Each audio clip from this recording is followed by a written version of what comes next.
folks, welcome back to Indaba Africa. This is Chris once again.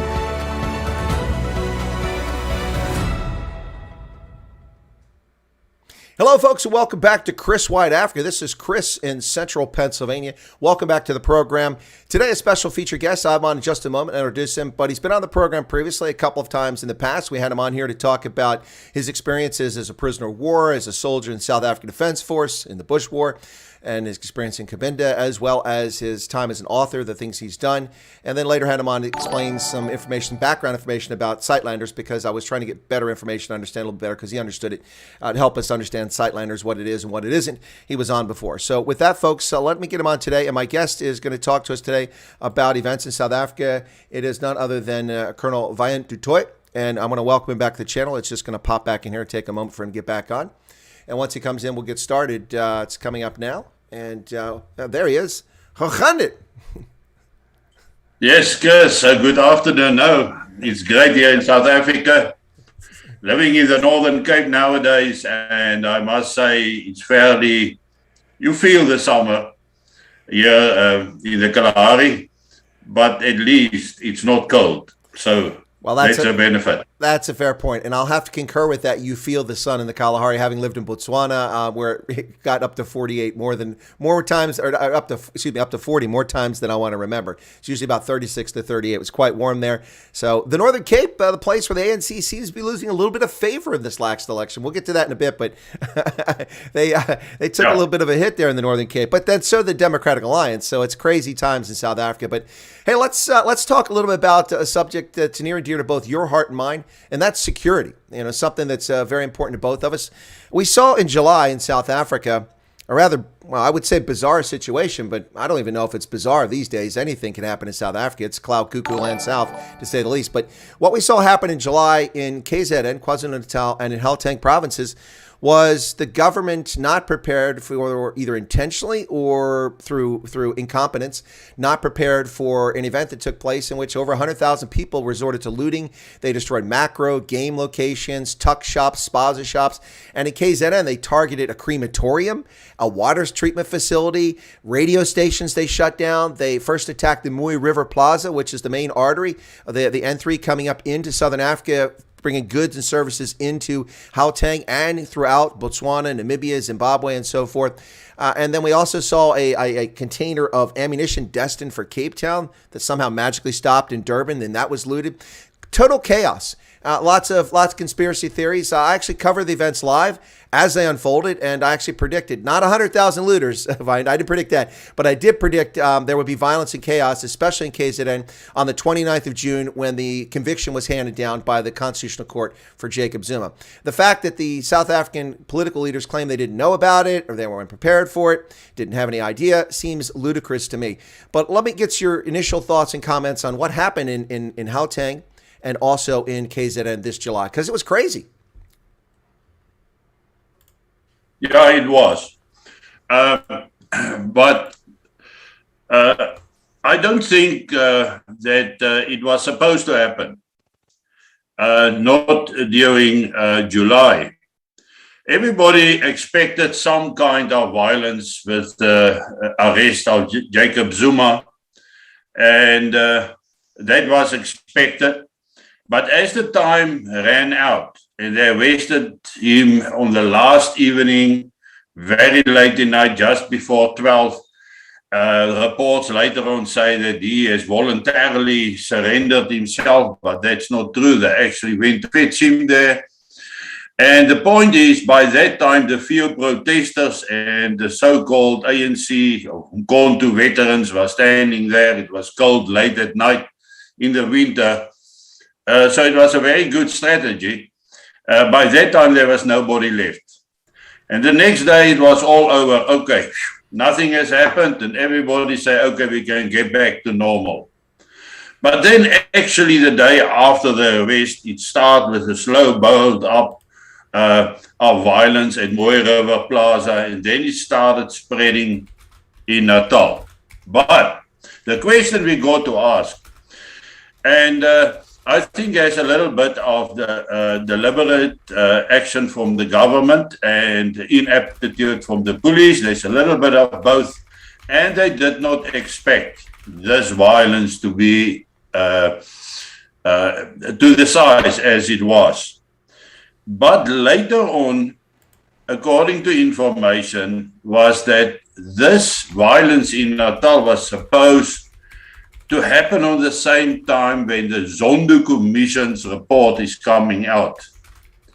So they have preempted the situation, and not everybody was prepared for the looting. Not the security forces, definitely not, but also not all the looters was well organized in the sense. So if you look at only a part of the looters participate, it's only a fraction of the population. And the danger therein is, what if 50% of the population participate in the looting? Then we will have major chaos all over South Africa. And that's the main reason why the Zondo Commission's report has not been released as yet. Because Cyril warned the people, Cyril Ramaphosa, that the ANC will have to brace themselves when the Zondo Commission's results are being made public. The point is, we are still waiting for that report. They still have to be released. And as the tensions are building in the country now, we can expect similar things to happen in Natal. An interesting thing is that the security, or let's rather say the intelligence services, are totally caught unaware of the situation. They were not prepared. And the problem with the intelligence services currently in South Africa is that they focus on political targets. So it's not a question of searching and looking at the enemies of the state rather than influencing their political agendas. Now, it was recently said by the judge who normally approve the paperwork when they want to listen into somebody's conversation, and she said for the committee, the standing committee in Parliament, she said that the system are totally being misused for political gain. But because of that, and because of the negligence and corruption and the money that has gone lost, they have lost their capabilities. They are not at this stage capable of monitoring WhatsApp, Telegram, Facebook, or any of the social networks. Their only capability that is left is voice and SMS. Yep. And that's all. Now, for an intelligence service, the size of which South Africa have, that is shocking news that they can't do the most basic stuff to protect the interest of the country. So, on the other hand, they did not know this was going to happen. They thought they were going to be able to control the people. Thereafter, a lot of things happened that has not been told to the public. Mm-hmm. There's a lot of secrecy going on now because the looting continued in the form of armed robberies. Yeah. We learned that whole warehouses was robbed at night. In one specific case, they drove in with 14 interlinks, with their own bus full of forklift drivers. And they load 11 million rands worth of dry rations in a question of 4 hours. Well orchestrated, well organized, everybody dressed in black uniforms, military gear, and they left and nobody knew where that dry rations went. The interesting thing is, they did not take took one pallet of cool drink or one pallet of sweets, nothing that those quick sellers, they wasn't interested in that. Only dry rations. And as a member of the Secret Service at the state said, he said, this is preparation for war. So here's something on behind the scenes that our people don't even realize. Something much larger is happening. And it is as if there is preparations being taken or preparations being made for something much larger than Natal to follow. And whether that will happen when the Zondo Commission is coming out, I don't know. Or whether an opportune moment arises, they will then restart the violence. So everybody who thinks in South Africa that the violence in Natal is over and that everything is going to calm down is making a very, very large mistake. Yeah, I'd have to agree with that. There is, of course, also the idea that this was sort of bait being thrown out. And it was actually aimed to get the white population to react violently. But then something happened. And it was the Indians that reacted violently, which they haven't expected. Because all over the years, for the last 27 years, they have focused on the white South African. So as they call us then the right-wing people, they focused on us. If it just sounds or look like there might be something, they will come and have a look. But they never focused on the Indian, and the Indians were well prepared, stocked up with weapons, ammunition, hardware for war, as we have never seen in the past. So there is a little bit of a spanner in the works, because they don't know how to handle this situation where the Indians has come forward as strongly as they did. So there is some things brewing, and December is always a good month because it's not cold to be outside. It's actually, the weather is perfect, and lots of people are going on holiday. And to have a lockdown in place helps them to control the population. And I say that 80% of the lockdown is a measure to control or the people, rather than control the disease, the virus. Yep. So they're misusing the situation, but that can also blow up in their faces. Indeed.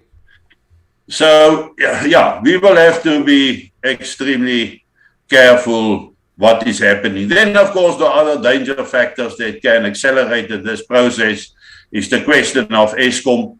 I saw the other day you have spoken to Ted Blom. Yeah. And if you look at Eskom now, there's almost no way how Eskom can survive another year. If you look at Eskom over the last 27 years and you follow the graphics, you will see that in 2022, it hit rock bottom. Mm-hmm. If that happens, we are sitting with violence and anarchy in South Africa like we have never seen before. The capability of doing a cold start is going to be limited, because in chaos, in anarchy, where people are looting, closing the streets and the roads, how will the people that needs to be there to restart the system, how will they get there? Will they leave their families in violence and go back to work? So there's a lot of things that's going to happen over the next few months, which we don't want to talk about, Chris. Yeah. No, people don't want to talk about it. They want to put their head in the sand. They want to look the other way. They want to go, oh, this is just a one-off in KZN. It doesn't affect me in the Western Cape, doesn't affect me in Northern Cape, doesn't affect me in Mpumalanga. Folks, you need to wake up and pay attention to what's happening in South Africa, and I think that's what Wyatt is trying to share with you. Yeah, the elections, the municipal elections that was just done here in South Africa, everybody is very happy and are celebrating because of the other parties that has done so well and the ANC that has done so badly. Less than 50% support now for the ANC, which in a national election might play a large role. But nothing in municipal. Which might fit in. Municipal, no. Again? But in municipal, no, Yeah, it's not germane. That's what I try to tell people from the outset. It's not the percentage nationwide, which the DA is crowing about. It has nothing to do with that. It's how many municipalities you win the councils and how many mayors you appoint. Now, the ANC took a big hit. They lost 39 so far, and a bunch are still, about 23 are still hung. But still, I mean, you know, they still got 120 municipalities. That's terrible for 120 towns in South Africa. They shouldn't be controlled by the ANC. That's, I think, what you're getting at. It's not the 46% nationwide. It's, did you get 51% in Joburg? Did you get 51% in Kuga? Did you get 51% in Mgeni, wherever it's at? That's the bottom line. That's the key thing. And actually, the DA, you know, the DA is whistling past the cemetery, Vine. They're like, well, you know, listen, we were the only national party that arrested the slide. I don't know what numbers they're going with. They're looking at 2019, which has nothing to do with the municipal election. You have to look at 2016. They lost 37% of the voters that they got in 2016. It went from 4 million to 4,000 to 2,500,000. The ANC lost 32%. The DA lost half of its municipalities that it controlled, and the ANC lost 40. Who came out worse? Everyone's crowing about the ANC going down. The DA did worse than the ANC. They both did terribly. Yeah, it's true. But people don't want to look at the bigger picture. Yeah. Because what do we have here? We got a vote percentage of 30%. Yeah. 30% of the voters voted. Yep. That means 70% did not vote. Why not? Yep. Because they are angry, because they are unhappy, because they see no hope in the politics. And if you listen to some of the voice messages that is circling between themselves, the masses, you can hear that they say there's no alternative for South Africa than a revolution. So while everybody is celebrating having their little town now in a better position than the ANC rule, and that they are going to fix everything now, we forget this big threat here that is hanging over the country like a storm cloud.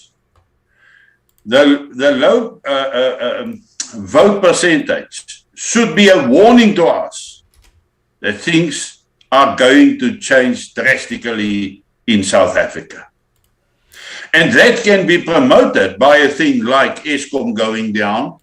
It can be promoted like when they can't pay government salaries or where they can't pay SASSA, the social grants. Then we are sitting with big problems in South Africa.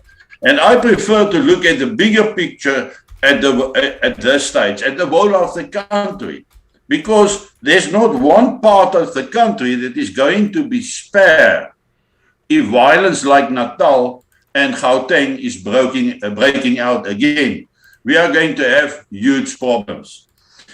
If we look currently at the ammunition situation of the police services in South Africa, they barely have one magazine per policeman. Yep. There is no properly equipped hardware that they can use because the money is gone. When they deployed the defense force, the people wasn't fed. They went hungry. They did not pay the daily allowance with which these guys can buy a hamburger or a hot dog somewhere. So obviously we are going to have 50% at least of the defense force who is looking at the opposite side. Yeah. But well, who is the opposite side? You're right. When they deployed SADF to KZN, there were no rations. They sent them with no rations. And so they got in queue with the shops that weren't looted and destroyed with all the other folks and pushed to the front of the queue just to get themselves food because they had nothing. No, it's absolutely crazy what's going on here. Let me go back to the intelligence piece really quick that you brought up a few minutes ago. It is fascinating because when the ANC wants to have effective intelligence services, they've had them.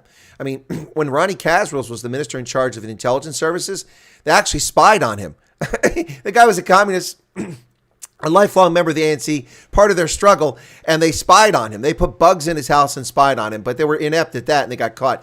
When the Boeremag was a perceived threat, they rolled them up pretty quickly, and they put spies, white spies, black spies inside there, and they able to roll up the Boeremag pretty quickly.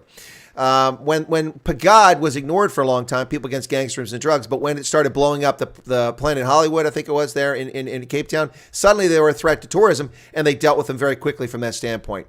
But as you said, their capabilities are degraded because they're focused on political things. The Ronnie Kasrils, perfect example of that. Why are you spying on all members of your government, ministers in your government?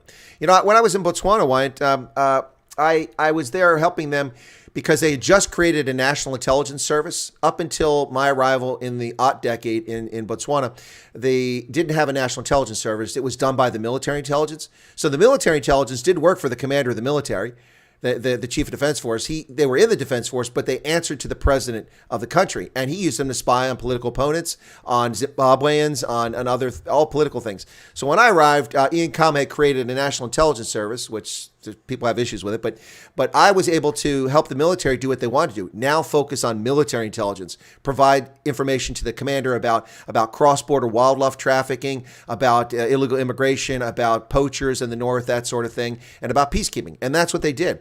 So that was intelligence service did what it's supposed to, and then the other guys did the political stuff. But it's really sad, even here in America.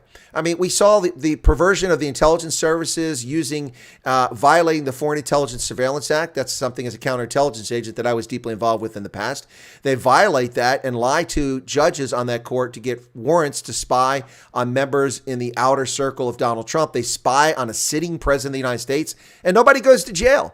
Oh, they're all heroes for the political left. It's really scary how intelligence services have been abused. And they use the Australian and British intelligence services to spy on Americans because they couldn't initially use the National Security Agency, so they had to do that. It's unbelievable what's happening with intelligence services around the world. And I suspect that's one of the reasons why the South African intelligence services and crime intelligence are so poor, is because they're focused on politics and not on crime prevention and national security. Would you agree with that? Yes, totally. That is exactly the point. They focus on the wrong targets. I think also they have become, I don't know how do you call it, but they've reached the point where they haven't identified a threat other than political interaction. You know, we are sitting here with two large groups in the ANC, which is the Radical Economical Transformation Group, and you can put in Zuma there, Ace Magashule, and even Julius Malema, and the Umkhonto we veterans, etc., on that side. And we must not underestimate Zuma's power.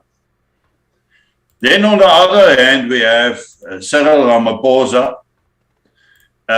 who is a more, how does you say it, calm, mediocre guy type of thing, and who is supported by most of the public groups, etc., and organizations. Okay, there my coffee is coming inside. I see that. I saw that. You got a cameo. Sneaking out the door. She tried to be sneaky there, but we saw her. Yeah.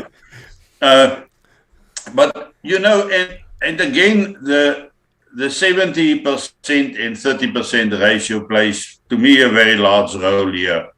Because it's so easy. If the ANC will have a national conference now, Cyril will be gone. Yep. If they have a national election, Cyril will be gone. And the reason for that is simple.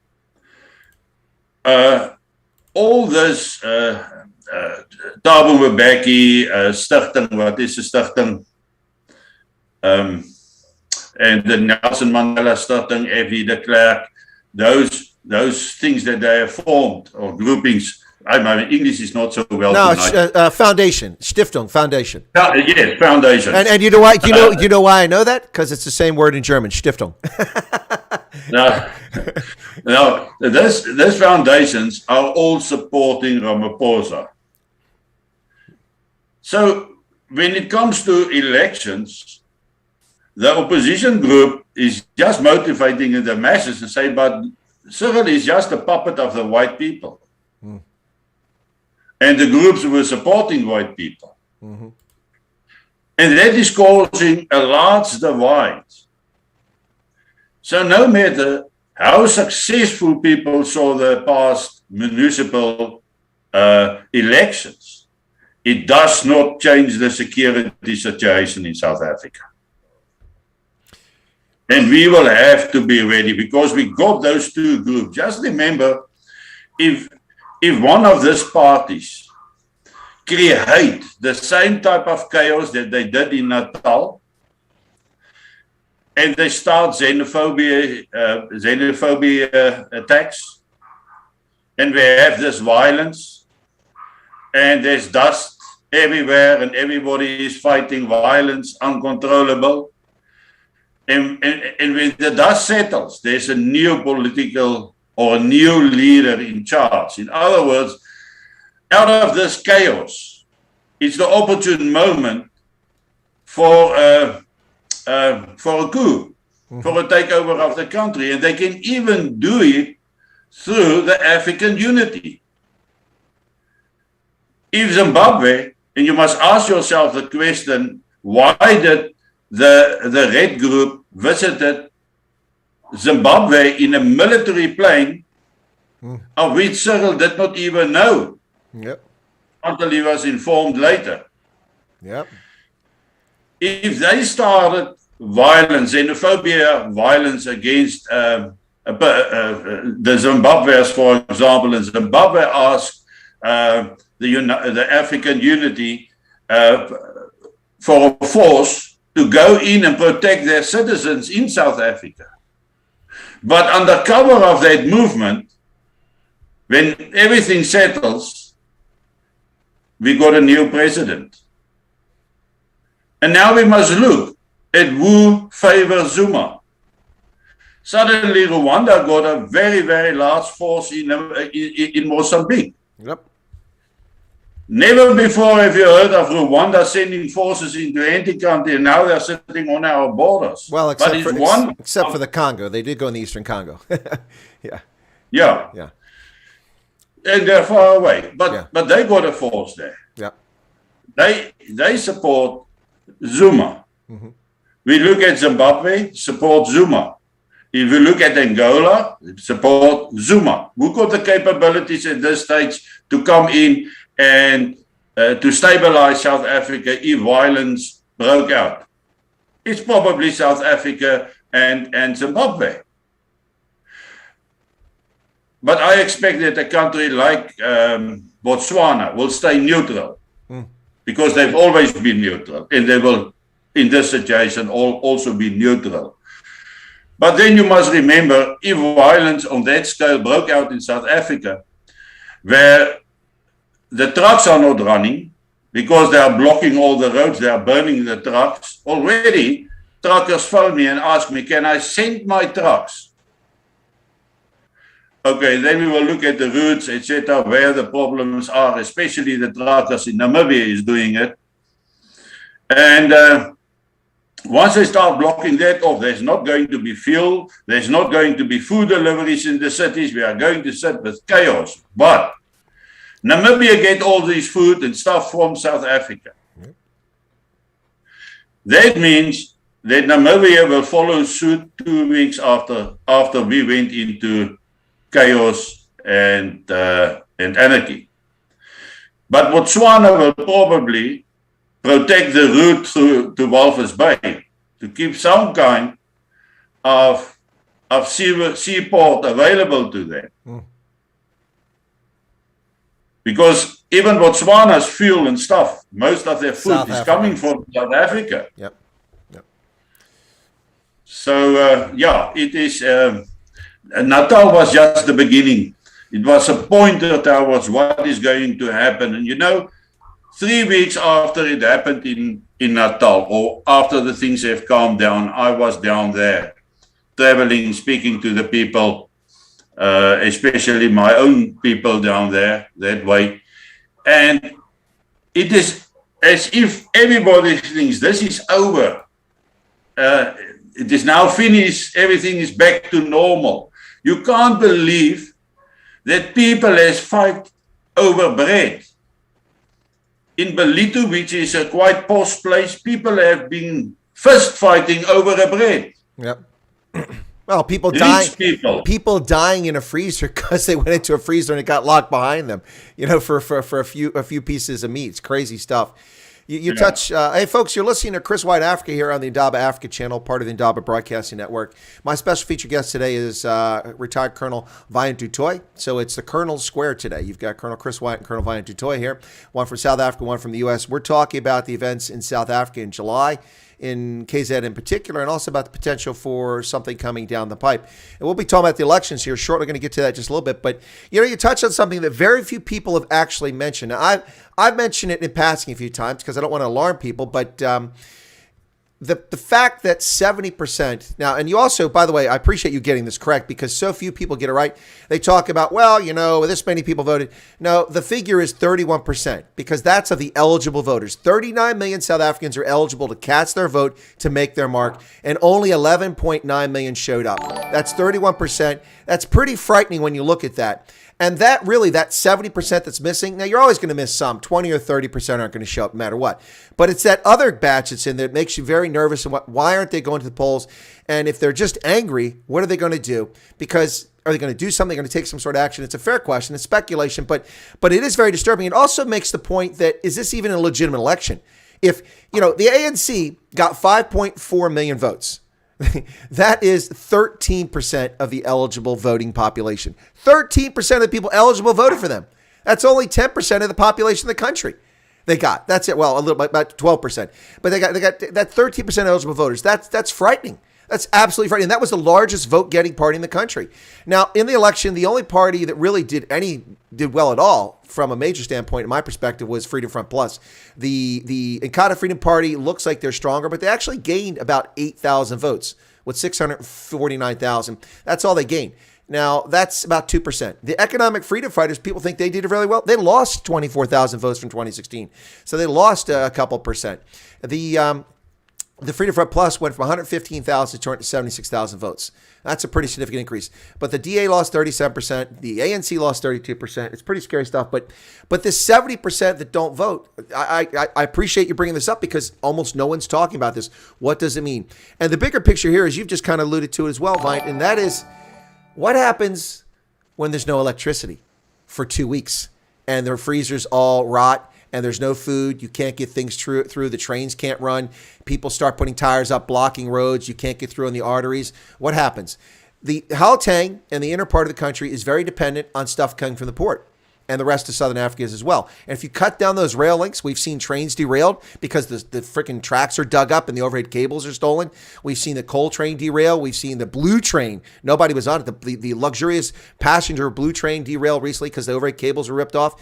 This is going on everywhere. My subscribers have lost electricity for 78 hours because people stole the cables in their neighborhood. They'd never gotten them before, but now they know how to steal the cables. They figured out. This is not to frighten people. That's not what either one of us are trying to do here, but this is a very serious situation. And for the people that look at it and go, oh, it was a one-off, you need to look more closely at this.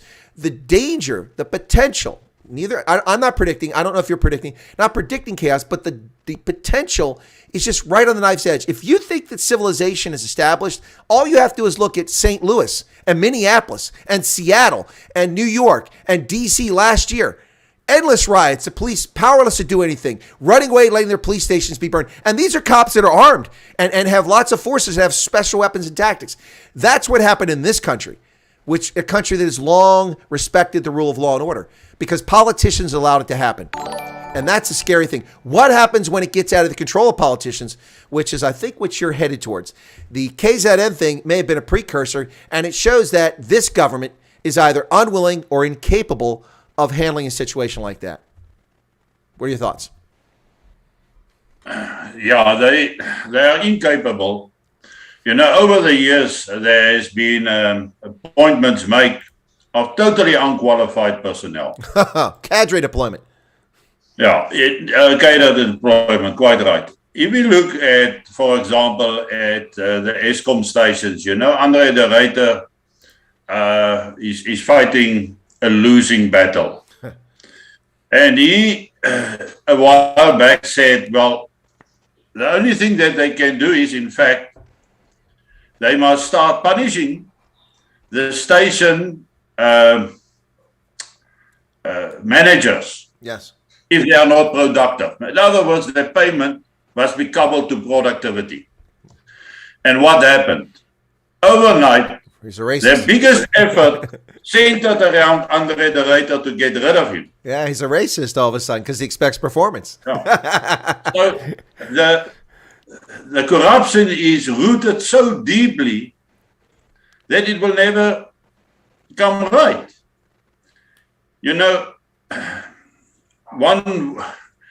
One always almost wants to say, well, let it collapse and let's start from new. But who's going to start from new? And that is the big question that we must ask. And yes, they talk about renewable energy and all that stuff. The ANC must get back to basics. They try to build super cities. They try to do green energy. They try to do their health. You are not allowed to smoke. As somebody once mentioned, in South Africa, there's only two laws. One, you must wear a condom, and the second one, you're not allowed to smoke. But they focus on bullshit. Yeah. If we look at the protests, the COVID lockdown protests down in Cape Town, very few people was gathered. They were outnumbered by the number of police present. And the people was roughly arrested and thrown into the back of the van while Julius Malema is having a gathering with 5,000 people. And nobody is doing anything. Yep. So the people that is being targeted at present is the people that is normally listening. It's the people who abide by the rules and abide by the laws. But they are not the problem. No. They are not the danger. The danger is the millions of masses that is going hungry, that don't have a way to feed themselves or to stay alive. The only option left to them is to go and steal. So we will be the first line of targets, the farmers. Yep. Again, increasingly so. But once they get too far away from the cities, etc., because of movement, it will eventually end up in the cities. Every house will become a spaza shop. Because there's a perception. Chris, you've stayed how many years in Botswana? Well, in Africa, I spent 20 years, yeah. Yeah. If you are a white person, there's a perception that you have money. Yes. You're a target. You're a target automatically, and that's what I warned people in the midst of the lockdown, because I was live streaming when it was unfolding.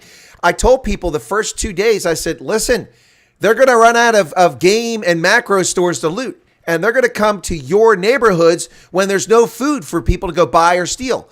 So you need to be prepared for that. And some people listen. I told them, I said, you be prepared. And that's exactly what happened. They started going in, but the Indians were ready for it in their neighborhoods. And other folks formed self-defense groups in neighborhoods, because that's exactly what's going to happen. The perception is that people of a certain pigmentation have something, even when they're desperately poor. That can be the case. They have this perception. Everywhere I go in Africa, it's assumed I have money just because I have a pale pigmentation. It's pretty crazy. Let me do a shout out real quick, Vine. Yanni Myers here from Black Monday. Yanni, welcome to you. It's a pleasure to have you join us today, along with everyone else in the current chat. Nearly 500 people listening right now. Thank you so much for that. Wow, these are the numbers I used to experience on my old channel before I got censored. So maybe when I got the new channel back, I should have invited you on every week. We could have got some good numbers here, but it's nice to see people tuning in and hearing this conversation. But no, I'm with you 100% on that. That's just exactly the concern is that they're going to target people. That's, people talk about the farmers and they come with this nonsense. Well, it's retribution for ill treatment of workers. That's nonsense. I mean, that might be a one-off here and there, but that's not for the thousands of farms that have been attacked. Well, it's this, it's that. No. It's well orchestrated. And other times it's because people are just trying to get something because that's where they think it's at. The people orchestrating it are breaking into farms to look for weapons, mobiles, for vehicles and cash. And that's what they're looking for. And they rape, torture, murder, and plunder just for those things. And oftentimes, they don't even get those things. They still rape, torture, and murder. It's horrific, the violence that's been going on. We haven't even gotten into the farm murders, the plasmord. We could talk about that. That's another subject I talk a great deal about. But it's not over. And it's never been over for a lot of people. This stuff, every day, 60 murders. We've got unabated attacks on farms and farm workers and farm managers all over the country, but a spate of these in KZN especially. But it's pretty frightening, the brutality that takes place in South Africa. And unless it hits people directly, Wyatt, it seems like, that was in KZN. That's not my problem. But it is your problem in the Eastern Cape, in the Western Cape, in the Northern Cape, in Mpumalanga, Limpopo, Northwest. Take your pick, Gauteng. Because it's coming to your doorstep if you're not prepared for it. But, Chris, we got to go back in history. Okay, go ahead. We got to go back to the 60s. Mm-hmm. We must go back to when the attacks in Angola started first off, when they wipe up the 3 towns that nobody in the world is ever willing to speak about. We must go and look at Katanga, what happened there. How many Americans were killed from the embassy personnel and nobody did nothing. We actually, sorry to interrupt you, I don't mean to be rude, but we actually have one of my moderators grew up in Katanga. Her parents are Swiss-French, and she grew up there, and they fled. They knew Moses Shombe personally. He helped them. Them escape, or they would have been butchered just like everybody else. Sorry, I didn't mean to interrupt you, but I just wanted to share that. No. And we must look also at Uganda when Idi Amin was in charge. Mm-hmm. Uganda was a country that worked and operated fairly well. Up to that stage where Idi Amin came into power. And Idi Amin, at a stage, was the laughingstock of everybody else because he put medals on himself, etc., and became a field marshal, and I don't know what else. But he made all the journalists kneel in front of him during an interview. If they wanted the interview, they got to kneel in front of him. Unfortunately, I get a Black Lives Matter idea from Idi Amin those times. Yeah. But he gave all the Indians in the country exactly 90 days to leave the country or face the consequences. Yep. And they departed as fast as they could get placed on planes to leave. It devastated the country. There's nobody left there. And he warned the Indians, if you are not out of the country by that time, you will have to face the consequences. Now, we see this history. We saw how many people has fled to the south. Has come to South Africa, first to northern Rhodesia, which then became Zambia, from Katanga, from Kenya, they came down, 1975, Angola, Mozambique, they came over the borders to South Africa. But if that same thing, and now we must go back to Julius Malema. Just remember, you have lost huge support. And people say, well, Julius is out there, he don't have the support. You don't have to have a lot of support to start a revolution. Look what did 100 ISIS fighters to 3,500 Frelimo soldiers in Palma, in Cabo Delgado. Yep. Go back and look at Cuba, at how Fidel Castro has managed with a handful of people to start a revolution and take over the whole country. And it was a very small group that went with him. But it is the violence that accompanied it that eventually put them in power. The initial violence that put the fear into the people. So from there on, it's quite fairly easy to do it. Now, Julius Malema has many times said, The revolution in South Africa hasn't happened yet. If you look at Che Guevara said there's no revolution without blood. Blood must flow. That's a revolution. It could have been Mao Zedong who said it. I'm not exactly sure. Yeah. But the point is, they want to see blood. I mean, even Stalin, when he came, 20 million of his own people has been murdered so that he can have absolute control. Those things are happening in the world. But in South Africa, we got this feeling if we pray, we will be safe. If they go and look what happened to the people that prayed in Kenya, in Katanga, those places who went to the churches, they were massacred inside the churches. Yep. And we must be prepared for that to come, because we don't have anywhere to go. If you look at Kabul, I mean, you've probably made a couple of stories surrounding Kabul. If you look at that situation, the fact that the United States have left some of their hardware, military hardware, citizens, workers behind. Oh, citizens, okay, citizens, yes, yeah. Why would they intervene in South Africa when that violence broke out? History has told that they won't. No. See, that's so. First off, let me thank you. I got to interrupt you here because I got to say this again clearly. I've said it on my old channel before it got censored and disappeared, and I've said on this channel: if South Africans think that America is coming to their rescue, they're delusional. It's not going to happen. It wasn't going to happen under Trump, and he would have been the most sympathetic figure. And it sure as hell is not going to happen under the Manchurian Cadaver. By the way, that's what I call him, the Manchurian Cadaver, because he's not the Manchurian candidate, but he's dead man walking. So Joe Biden is never going to. Remember, Joe Biden is the guy that famously said that I went to South Africa where I met Nelson Mandela Bay.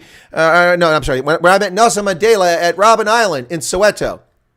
Robben Island's not in Soweto, hero. That's Gauteng. It's off the coast of Cape Town, you know. So he's just so full of. He doesn't know what he's talking about. But the Americans are not coming to South Africa's rescue. If anything, we've actually done things to facilitate the ANC's rule over the past several years. So people need to be aware of that. Let me address two admin things very quickly before I let you get back. Sorry.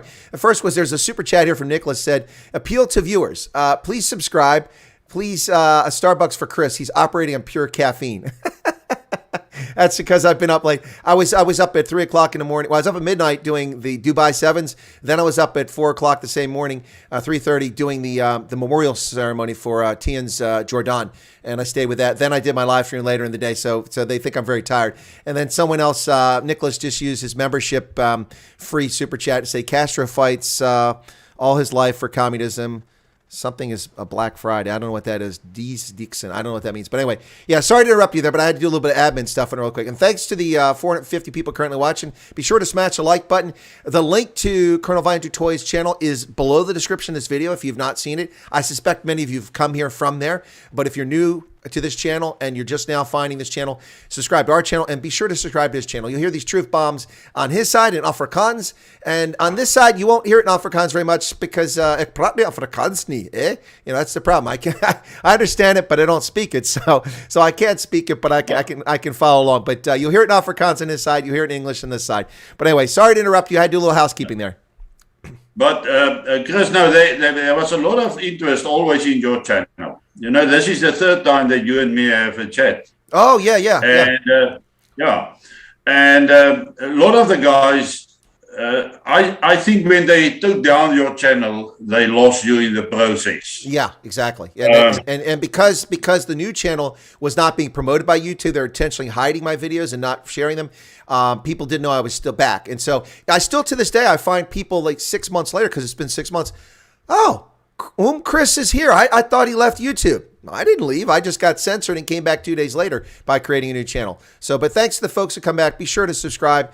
We're getting close to 5,000 subscribers. I kind of feel like a real channel. I mean, we are a real channel, but I feel like a real channel. I get to 5,000 because then when you try to get big name people and you say, hey, I've got a channel. I mean, when I got over 20,000 subscribers and I asked for big celebrities to come to my channel, it's like, okay, I'll come to your channel. But when you have 3,000, it's like, who's this oak? You know, I'm 3,000. What's he sitting in his shorts and in a lounge chair on his deck having a braai? I wish I was having the braai. It's wintertime here. Yeah. Because another interesting thing, you mentioned Biden. Yes. Okay, the talk tonight is not about the United States, but there is some kind of relevance. The world rely on the United States to a large extent to provide solutions and answers, and of course food, if they don't produce, especially in Africa. But don't you think that America is now the most vulnerable it has been in the history since the Second World War? That's a very good question. Go ahead, finish.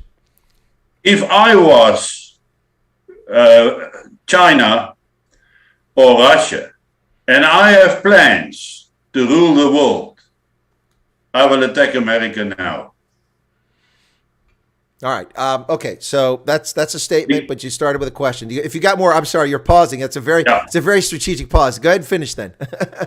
Yeah, but it's about the question. The point is the leadership is so weak in the United States that the fact that he is there is endangering the rest of the world. Okay. On that note, let me jump in and say 100%. I agree with 100%. It is disheartening. I spent 3.5 decades. Actually, if I had been able to stay on active duty for another 2 months, then I could have said with a straight face that I served on active duty in uniform over the course of 5 decades. Because it would have been the 80s, the 90s, the aughts, the teens, and the 20s. But I missed 2020 by 2 months. But anyway, so over the course of 4 decades serving in uniform, 23 years overseas, tours in 8 countries in Africa, worked in 40 countries in Africa, 3 tours in Germany, 1 tour in Italy, the Balkans, Bosnia, Croatia, Kosovo, and then also Iraq, all that stuff. I come back here and we are so incredibly weak from a strategic standpoint. And not only that, we have been weakened grievously since January 23rd. I mean, our economy is in the tank. The society is divided. Every day they try to divide us on race, and they try to get people to hate each other. So, for instance, they do it subtly, and it's the tech, it's Hollywood, it's television, it's the print media, it's government, it's these useless leaders in government. And now it's on corporate boards as well. You watch the commercials here. 85% of the commercials. I live in a county that's 94% white, just because that happens to be 94% white. The county next to me is about 1/3 black, because that's where the county or the state capital's at, and there's a big metropolitan area there. But 93%, 85% of my commercials are people of color. Indians, Asians, or blacks, mostly blacks or mixed race, a white woman and a black man, when that's the least common interracial marriage there is. The most common is a white man and Asian woman. It's just all distorted. And then homosexuality, the homosexuals are on there all the time. Nothing for or against that, but it's not a reflection of who is here. And they do that to get white people angry at black people and Asians, which it's not working. But everything is a divided society. We are so weak in so many ways. This withdrawal from Afghanistan was disgraceful. It's frankly criminal. If I were at the International Court of Justice or the International Criminal Court, if I could, I would talk to Washington and say, I'd like to prefer charges against your president and your Secretary of Defense. This is disgraceful what they did there. The list goes on and on. We are the weakest, and here's the thing, Vine. Throughout my life, and we're about the same age. You mean a couple days older than me, but we're about the same age. But throughout my entire life, I've always heard this narrative of America's failing. It's past its glory. We saw that in the 70s. We were failing. Around hostage crisis, the petrol lines because we had no fuel, because of the embargoes. Our economy was in a tank, and inflation was at 15%. The interest rate was higher. It was crazy. But Reagan came, and we saved ourselves, and we rode that crest. That carried us all through the 80s, through the horrible time that Clinton was president, because he just went along for the ride. And it carried us until Bush came in and took us into Iraq. And then the decline started again. You couldn't see it initially, but the debt that was piled on made us weaker. The inflation of our currency made us weaker. And then the disastrous presidency of the communist lover himself, Barack Hussein Obama. Trump came and put a Band-Aid. He did triage and did what he could for a few years. And it was working. America was roaring back. We were respected in the world. China didn't challenge us. They talked, but they didn't actually take action. Now they talk and take action. They made fun of Trump. Oh, he's going to start a nuclear war with Korea. You know what? He stroked that little, Kim Jong-un. Oh, hey, Kim. Hey, let's have a meeting. You're so special. And they stopped firing ballistic missiles over the airspace of Japan, which is what we wanted. And they just ignored that. So Trump got us respect back, despite what they say about him. And he got our economy roaring back by just wiping out stupid regulations. And he made us stronger, and we made ourselves stronger. But it's all come tumbling down. Everything Trump did is undone and more since January. Look, America's not about to collapse. There's so much here. It's like Rome. It'll take a while for it to totally collapse. But we are not on a good path, and we are not a good trajectory. And we are the world's hope. I'm not trying to be bold and arrogant, but we are the world's hope. We are the folks who stop fascism. We are the folks who stop communism. We are the folks who intervene to help people in crises and tsunamis and floods and things like that. And our house is not in order, brother. Our house is not in order, and it's very frightening. By the way, I'm droning for a little bit. I'll let you get back in there, but I'll give you a chance to vape. But I actually stood for election here in November on the 2nd, because you had election on the 1st, ours was on the 2nd. And I stood for election as a writing candidate and was elected with 3 times as many votes as the next candidate as judge of elections for local precinct. There is a seat potentially coming open in the state legislature this coming year. If it does, I'm running for office because I'm tired of this nonsense. I'm tired of it. It's absolutely ridiculous. And we just got someone became a member, Linde Quom just became a team member. And I salute all new members. So here you go. How often do you get a colonel salute you? I'll do this one more time for her so she can get a screen capture. There you go. That's for you for supporting independent journalism. Anyway, that was long-winded, but you got a long-winded one in too, so it was my turn. But yeah, the U.S. is weak. The U.S. is weak right now. We really are. But because of that, we're all weak. And this whole, the biggest problem in the world right now is the racist program that is being followed, and somebody behind it. And we can say what we want, but when it boils down to violence because of starvation in our country, the conflict is going to be between black and white. That's unfortunate. There's no need for that, none whatsoever. Blacks, it is extremely unfortunate. But even if you talk to certain black people who is well qualified, who deserve the position they are in, they are also warning against this. Yep.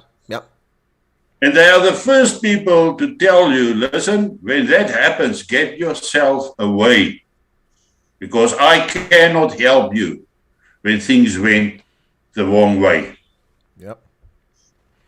No, it's quite scary. And you know what? It's really unnecessary. The same thing there's someone or some force or something behind all this nonsense trying to turn people against each other. I mean, listen, you're from South Africa, obviously. It's your home. I've been to South Africa about 450 times. I spent a lot of time in South Africa. And my experience with South Africans, white, brown, black, doesn't matter. Doesn't matter. They get along for the most part. I mean, there are people who are bigots and racist, people who have issues, but most people just want to get along, raise their families, and succeed. And they don't really get into this nonsense. And the same thing here in the States.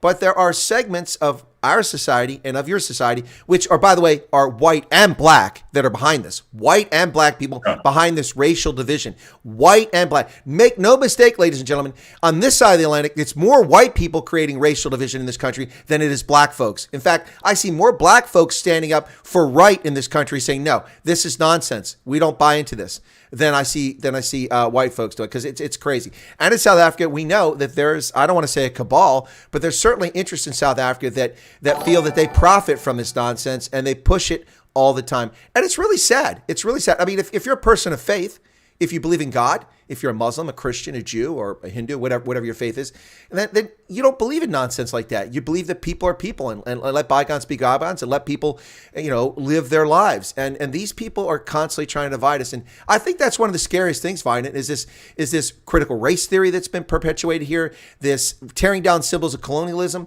I mean, okay, I'm a historian. Let's get the facts straight.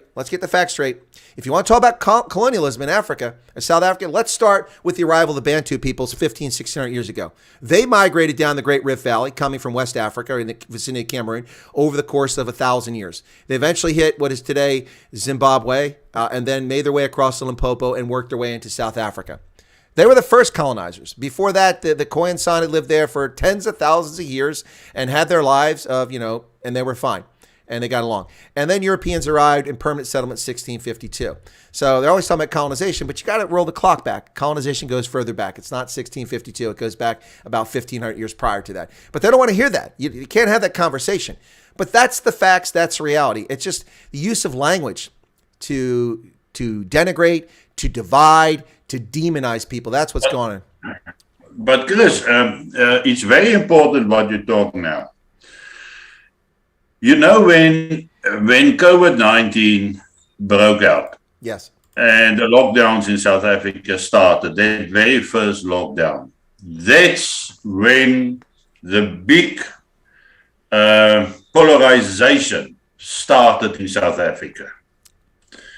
Because for them it was the opportune moment to blame COVID for the failures. But then they went on to public platforms where they say, well, this is the moment where we must get rid of colonial economy, apartheid economy, white middle class economy, and we must create Africa economy.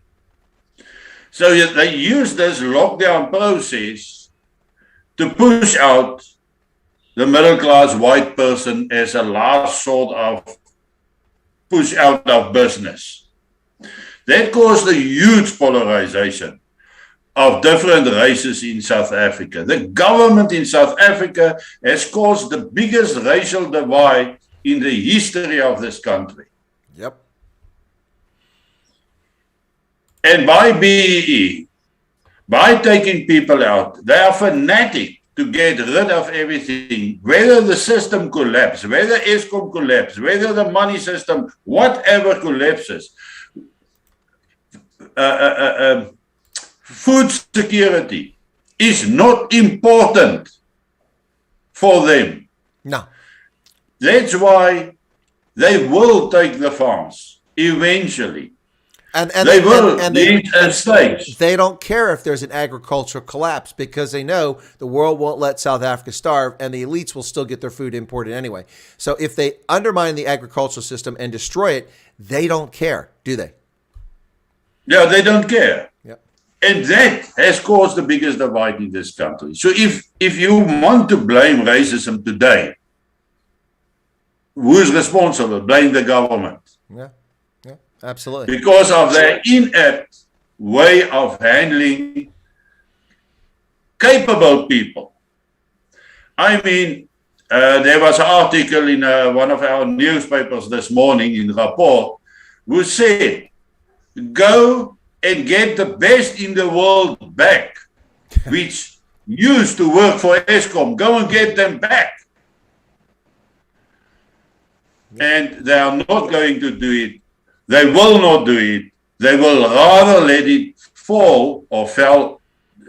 My tenses is... No, you're fine. You're fine. They prefer to let it fall. Yeah. No, absolutely. No, you're spot on. No, I mean, look, all these South African engineers who used to work for Eskom that work in France in the nuclear industry, in the electrical sector, in Japan, in the UK, and that's just one sector. They're all gone. They could come back. The same with qualified pilots and people who know how to run an airline instead of this ridiculous teat-sucking leech, blood-sucking leech that SAA is. It shouldn't even be back. It should have been liquidated.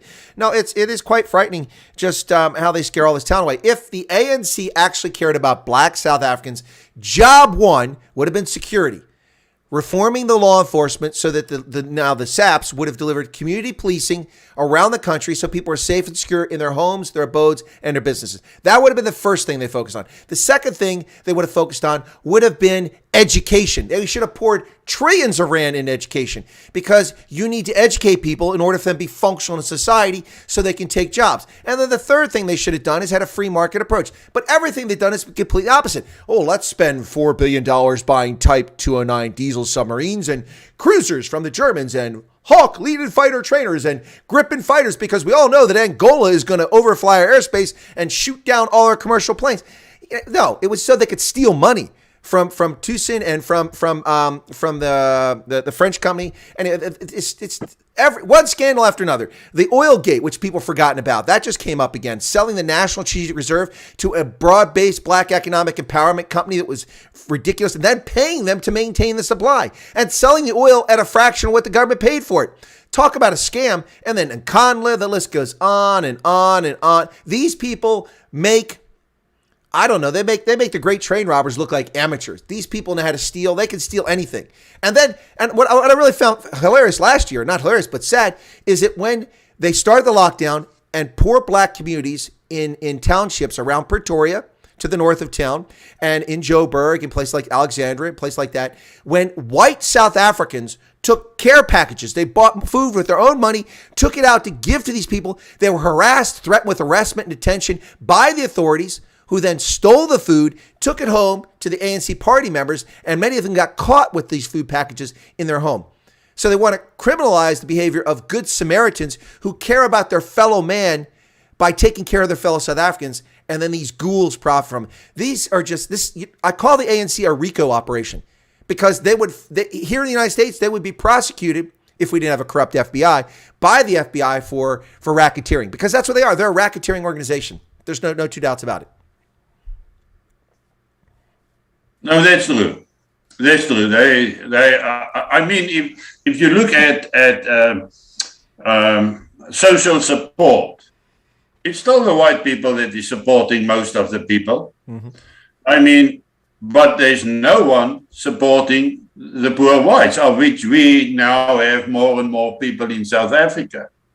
And yes, we are facing a lot of problems because of that. There's actually something else I wanted to tell you, but now I forgot cleanly what it was. Well, that's what we call a senior moment.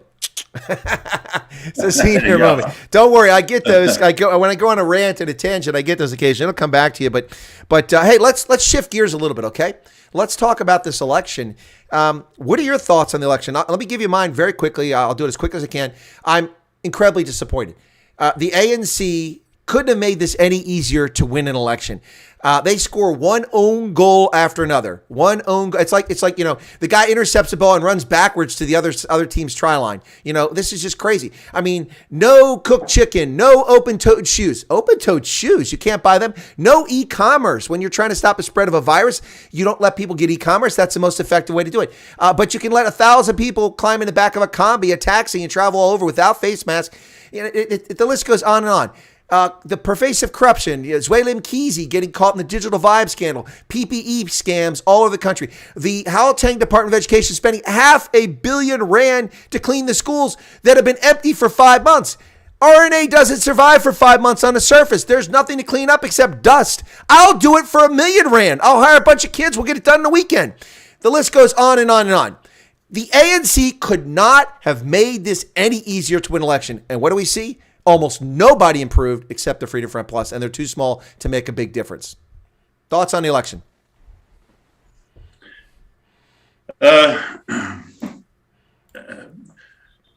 Chris, yeah. You know what? I'm going to give you start off with maybe a different answer. Okay.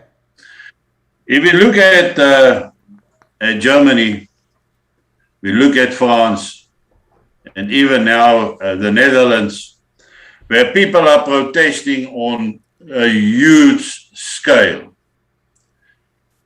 And the question has been asked to the ADF in Germany, why haven't they put up a bigger effort in Germany to broaden their spectrum of support during the past elections? And their answer was very interesting. They said, we are not focusing on elections anymore, but rather the collapse of German society. And that's an interesting little lesson there in Germany that's happening that we are also finding in South Africa. There's lots of people who believe that with the elections now in South Africa, you can make your town a better place. You can have it clean. You can have the sewage system working, proper water supply in the towns and the cities.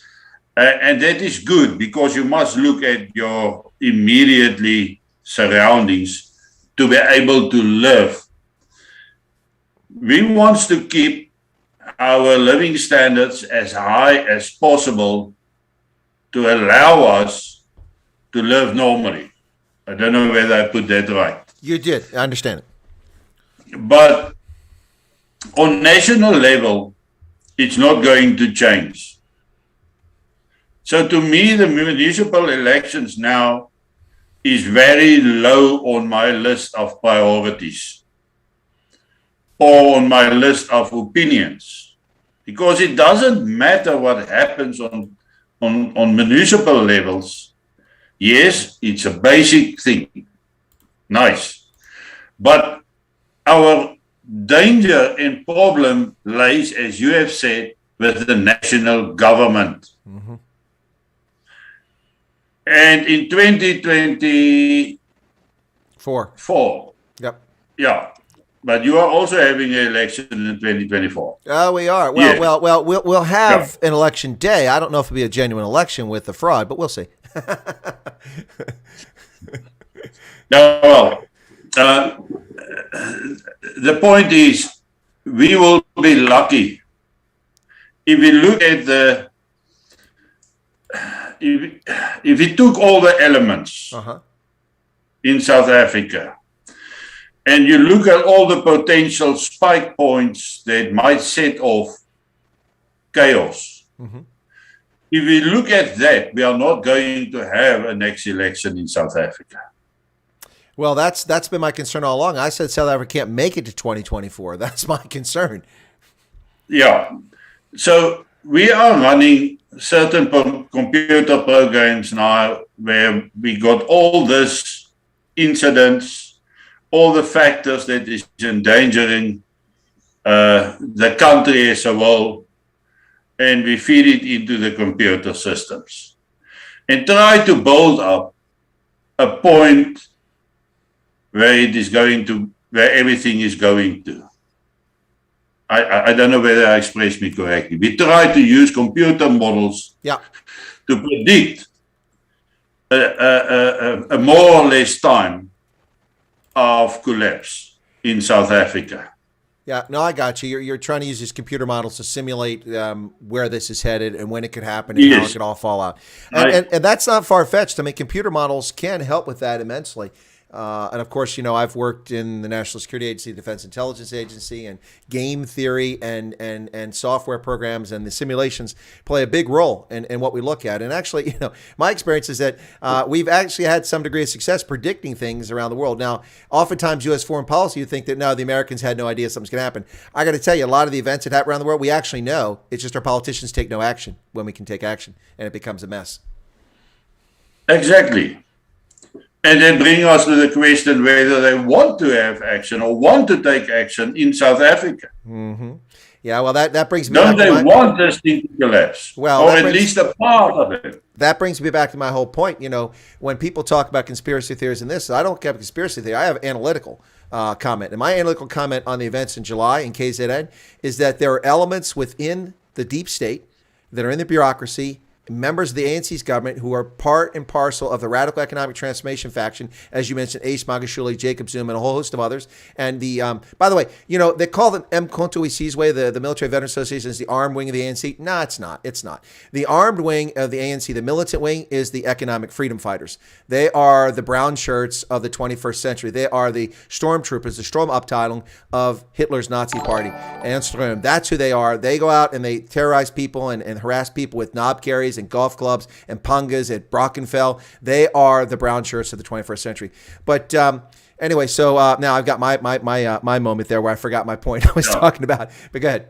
But the rhetoric that is coming out of the government and the EFF, everything is to blame on the white people. Now, we saw the same rhetoric in Rwanda against the Hutsis and the Tutsis, Yep. where it was for years being told how this one group, who is the better workers, the better people, the better position, who they were actually, as they said, the cockroaches. Yeah. And when it came to a burst out, and there was a spark, and that was the plane that was shot down. Shot down the president. Yep. Yes, and that sparked it. And we know that between 800,000 and 1.2 million people was killed over a period of 3 months, which is unthinkable. It's horrific. And that happened not by means of firearms, but by pangas and knopgieries. Yep. And all those type of things. Anything that can hurt somebody, that's what broke them down. Now, here we also got that rhetoric. And we must always look behind the scenes, what is going on. And you must ask yourself the question, why is the EFF so quiet lately? Ever since July, they have been extremely quiet. Yep. Now, you talked about the brown shirts, and that's a good reflection on this.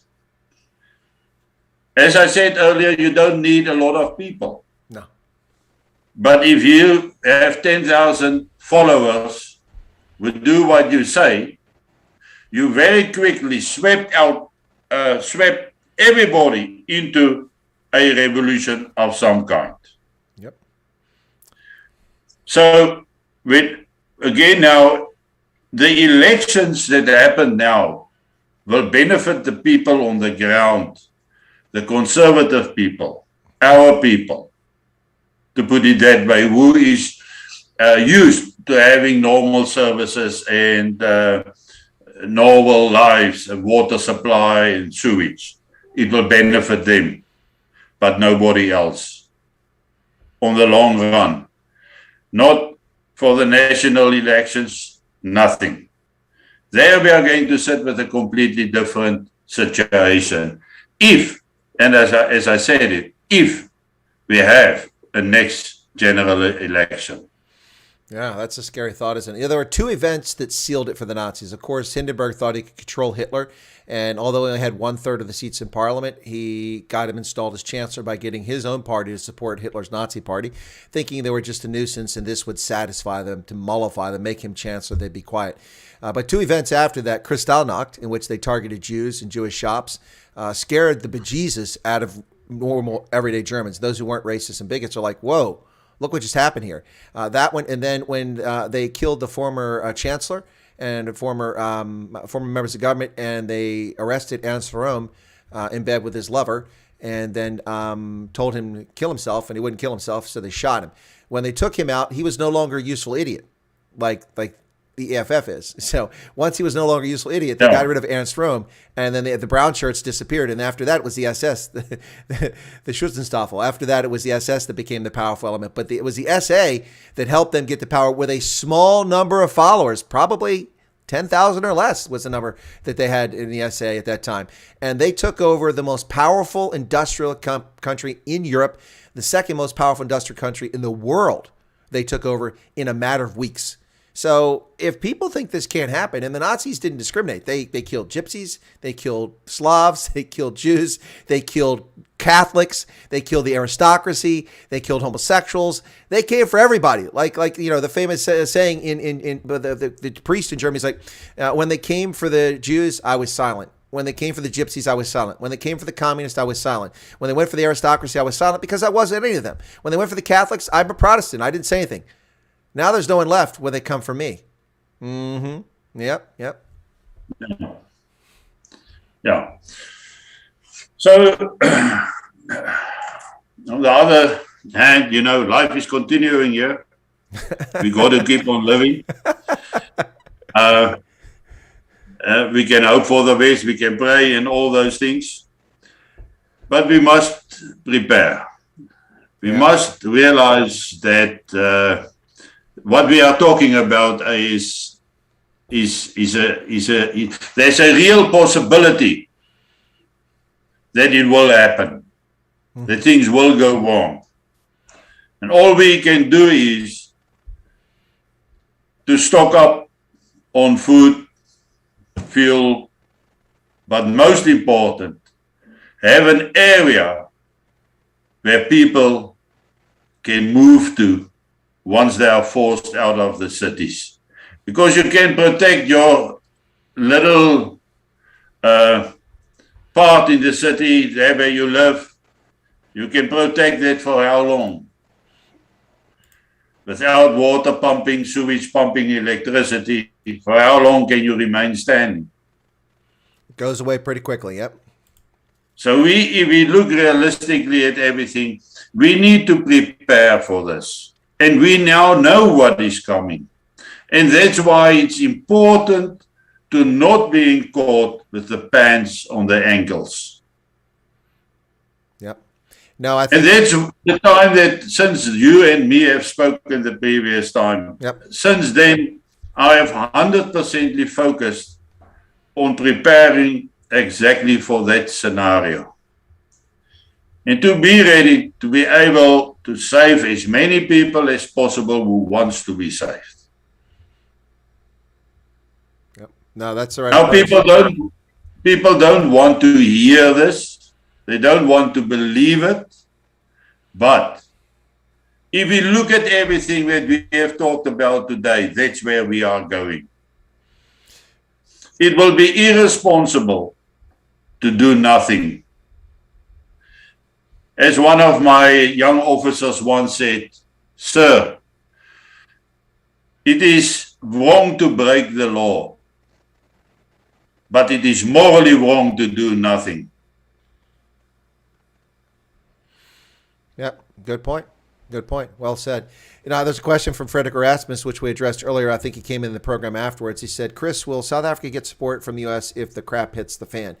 I wouldn't count on it, Frederick. As I said before, when Trump was president, I even tried to explain to people South Africans, it's just South. Look, I mean, I don't. Look, those who know me know me. I have a great affinity for South Africa. Otherwise, I wouldn't spend all my time promoting Afrikaans, Setswana, and Sotho, and the people who speak those languages, and covering South Africa as much. So I have a great affinity for it. But here's the bottom line. South Africa, in the scheme of things, doesn't matter. Folks, we don't need South Africa's gold. You're the world's 10th largest gold producer. You've fallen way down the chart. You're not even recognized there. Yes, you got platinum, but we can get other metals that meet those needs. South Africa is a rounding error. The total two-way trade between the U.S. and South Africa is $20 billion a year. Walmart has $500 billion a year in sales. One retail store.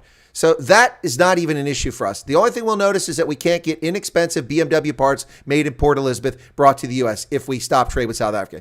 So it's a rounding error. It has no impact on the U.S. other than symbolic. Everyone's stuck in 1994, the Rainbow Nation, April 27th, Mandela, yay, kumbaya, South Africa, it's so lovely. That's where their mind is. It's stuck in the 90s, and the record is stuck in a groove. They need to pop it out of the groove and wake up to reality, because this is the 21st century, and that's not the South Africa that we all knew, and that even wasn't the South Africa we thought it was in 1994. So I don't think the U.S., especially under this guy, the Manchurian cadaver, who's president now, would ever do anything to intervene. He would probably intervene to help the ANC. I mean, he has great affinity for them. The guy has great affinity for them. So that's my answer to that. So we're going to wrap up here, because I'm going to go off and then I'm going to start a stream where I'm going to give my snarky comments to Cyril Ramaphosa when he comes on during his speech. But before we do, let me ask you a personal question before I give you a chance to get the last word in. Is it, how you keeping? You looking good? You're looking healthy there? Look like you can take care of yourself. Are you and your family keeping well? Yeah, Chris, yeah. We have made a move, beginning of May. We moved from the sea to Uppington. Mm-hmm. And we are enjoying it here. We have created a large call-in center, an emergency place where people can contact us in case of emergency. We are busy bringing up a broadcasting station that can broadcast on medium wave for 3,000 kilometers, so that we can talk to the people once there is no other ways of communication. We put up satellite networks to be able to communicate. So I'm here to actually help prepare this whole effort. And that's the main reason why I moved to Uppington, because this will probably form the center of whatever we will need to do to survive the coming violence in South Africa.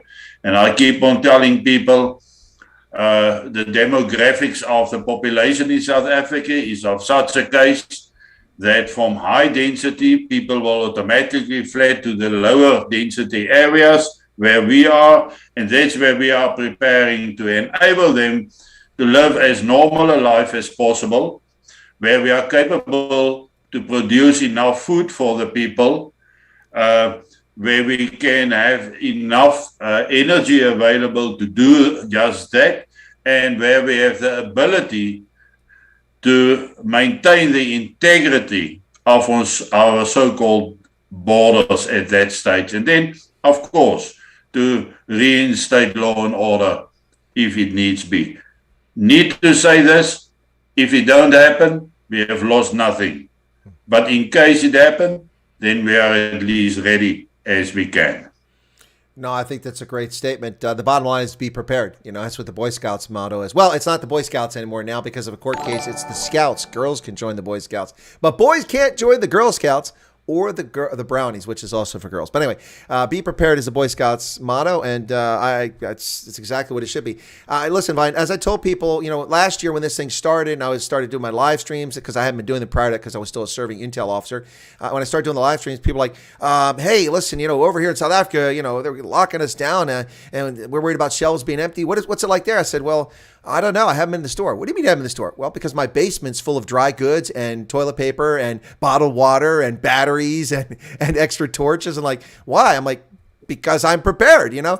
I lived in Africa. I was accustomed not having electricity, not having fresh water, people trying to break over the wall in my residence and having to, you know, fend them off. So, I mean, I'm just prepared for that. It's just my nature. So I think that's a good motto. Be prepared. There's a super chat from Leah Van Janssen van Lensborg. She says, thank you, Chris. This has been an awesome stream. Salute to Colonel Squared. Yeah, that's right. Colonel Squared. That's the two of us. So salute back to you. Thank you for that, Leah Van. Is there anything else you'd like to say before we wrap up? Because I kind of was asking you how you're doing, but you kind of gave the last comments there, I think, unless there's something else you'd like to share. I always give my guests these days the last couple minutes to share their thoughts before I put them in the waiting room. So anything you want to share? Or? Because now I think I've said enough with my last comments. Okay. But people who are uncertain, they are more than welcome to make contact. The contact numbers of our emergency call center is on my profile and on my Facebook, and most people around here know that. So they must feel free. Contact us if they are also worried as we are. And on the other hand, Chris, yeah, stay well. And from my side, we can chat again in due time. Yeah, let's do this again. Let's not be strangers. You had a busy year. I've been busy, but we ought to get together more frequently because I think people really enjoy the conversation. I know I enjoy it, and I suspect you enjoy it too. So, but let's. Yeah, no, it's great. It's great. Yeah, let's not be strangers. But folks, whether you think that KwaZulu-Natal was a dress rehearsal for something to come or you don't, it's just smart to be prepared for things just because you never know what's going to happen. It's like when you leave the house, you ought to have cables in the back of the car in case your battery goes flat. You ought to have a tire iron in case your tire goes flat. There ought to be a spare in the car, a first aid kit in case you have a traffic accident, all that stuff. I'll get blankets if you're somewhere where it snows in the wintertime in case your car breaks down. It's just part of being prudent. And I think that's the message we're trying to get across here is whatever prediction does or doesn't come true, you should be prepared for the worst. And that's, I think, the message you want to get across. Yep. Good. All right, folks, that's Colonel Wynand du Toit. I'm going to put him in the waiting room and let him drop off. Bye, Donkey. It was a pleasure to have you on once again. Always great to have you join me, and we'll catch you again soon, okay? Merry Christmas to you and your family. Yeah, to you as well, and thanks. Stay well, and yeah, right. We'll talk again. Thanks. Right. I've enjoyed it. All right, cheers. Okay, folks, that was Colonel Wynand du Toit from South Africa. We were talking about the chaos in KwaZulu-Natal and Gauteng in July. We also talked about the elections, a little bit about that, and also talked about the possibility that maybe something larger is coming and there's something on the table. Now, neither of us are claiming it's happening, although Wyatt seems very concerned about the possibility. I'm also concerned. But he also brought up some really good points that most people aren't talking about. 70% of eligible South Africans didn't even bother to go to the polls. Why? And what will they do? Not going to the poll is a vote in and of itself. It may not be for a candidate or an issue, but by not going to the poll, you're making a statement. That's pretty scary, folks. Anyway, thanks everybody for tuning in. I appreciate it. I'll be back here. I'm supposed to be on right now for the next stream because Ramaphosa is coming on at 8 p.m. South African time. That'll be at 1 o'clock my time, 7 hours difference right now with daylight savings time. So I'll be back in about 5 minutes after I go off. So don't go too far. Go to the loo, get something to drink, get refreshed, come back and listen to what I like to think is witty and snarky comments, and we'll hear what he's got to say about the Omicron. By the way, if you've noticed the banner for my stream, you might have looked and said, hey, Chris, you're not very good with your Greek letters. That's not an Omicron. That's an Omega. Yes, you would be correct. I intentionally put Omega because it's the last letter in the Greek alphabet, because unlike the World Health Organization, I'm not going to skip Chi or the Chi for Xi Jinping. You notice how they skip right past Nu and Chi to Omicron? I'm skipping to the bottom of the alphabet, right to Omega, because I want to get past all this nonsense, and that's why it's the Omega update. Anyway, folks, see you in a couple minutes after a pit stop. And my thanks, bye donkey, to my guest, Colonel Wynand du Toit. It was a pleasure, as always, to have him on. And I'll catch you guys here, hopefully, in about 5 minutes. Give me a 5-minute break, maybe a couple more, and we'll catch you back up. And we'll have Cyril Ramaphosa coming up here in just a few minutes. Oh, yay. Aren't we all excited about Cyril? Not really, but we'll hear what he has to say. Cheers, folks.